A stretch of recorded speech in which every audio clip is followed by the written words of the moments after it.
সত্যি খুব ভাগ্যের ব্যাপার একজন চরিত্রবান জীবনসঙ্গী পাওয়া। জীবনে কাউকে অতিরিক্ত সুযোগ দিতে যাবেন না, তাহলে দেখবেন এই সুযোগ আপনার জীবনে দুর্যোগ ডেকে নিয়ে আসবে। প্রতিটি গল্পের সূচনা সুন্দরী হয়, কিন্তু বেশিরভাগ গল্পেরই শেষটা সুন্দর হয় না। তাই হয়তো বলা হয়, শেষ ভালো যার সব ভালো তার। সংসারে বাবার গুরুত্ব বুঝতে চান? তাহলে হাতের বুড়ো আঙুলের সাহায্য ছাড়া রুটি ছেঁড়ার চেষ্টা করো, উত্তরটা পেয়ে যাবে। কি অদ্ভুত তাই না?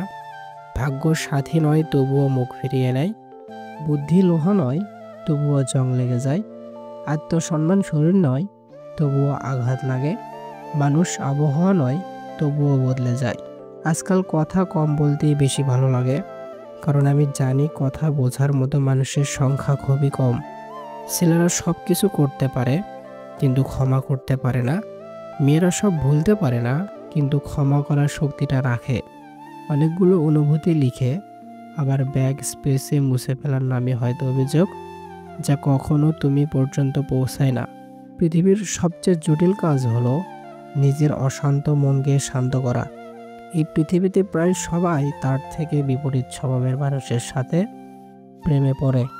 পিতার মৃত্যুর শোকও মানুষ একদিন ভুলে যায়, কিন্তু পৈতৃক সম্পত্তি হারানোর শোক কোনোদিন ভুলতে পারে না। মাঝে মাঝে রাত হলে এমন লাগে কেন, মনে হয় বুকের ভেতরটা হঠাৎ শূন্য হয়ে যায়। হাসতে থাকো, দুনিয়ার সাথে থাকবে, অশ্রুকে তো চোখও জায়গা দেয় না। কিছু কিছু মানুষের কথার আঘাতগুলো এত ভারী হয় যে না চাইলেও চোখের কোণে জল আসে। চোখ নিজেকে বিশ্বাস করে, কান বিশ্বাস করে অন্যকে।